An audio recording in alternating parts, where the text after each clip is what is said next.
the ancient artifacts left us by the ancient astronaut gods to remember them by. Towards the Pacific, if we turn the globe carefully, we'll find relatively easily scattered pieces of land in the sea. We arrived in beautiful Polynesia. It's made up of more than 1,000 truly interesting islands, as some of the most enigmatic ruins on Earth can be found there on some of the most remote islands in the vast chain. The most famous to most of us is the Rapa Nui, or Easter Island, with its huge moai statues, an incredible and extremely remote place. It seems that some of the most resilient and perhaps happiest souls on Earth were once hosted there, but this is another topic that we'll deal with in other articles. Nowadays, navigating or landing on these remote shores could be considered relatively easy, but it's still not clear when and how the first inhabitants got there to enjoy the beautiful deep blue of the ocean. They're supposed to have neither the knowledge nor the technology to build long-haul ships. However, many theories have been substantiated around this issue.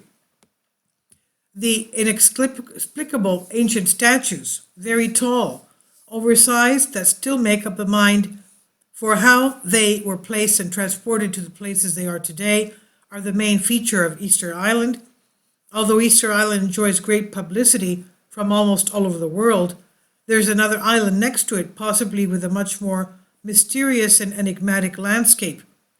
And we're talking about Temehea Tohua, located in the island of Nuku Hiva.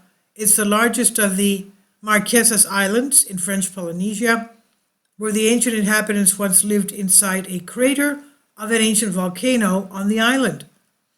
Temehea Tohua is full of enigmatic statues, perhaps as ancient as the Maui statues on Easter Island, but it's clearly a much stranger subject, which raises a great deal of discussion.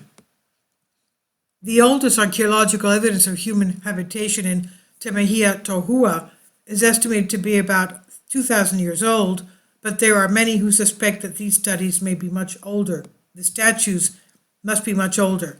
And if you've never shot one, taken a picture of one, you owe it yourself to give it a try.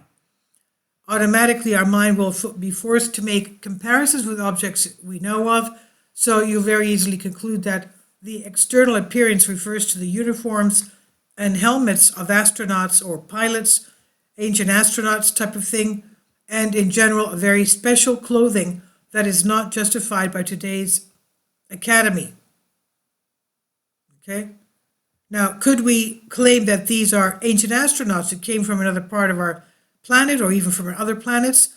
Why do some of them have a reptilian appearance?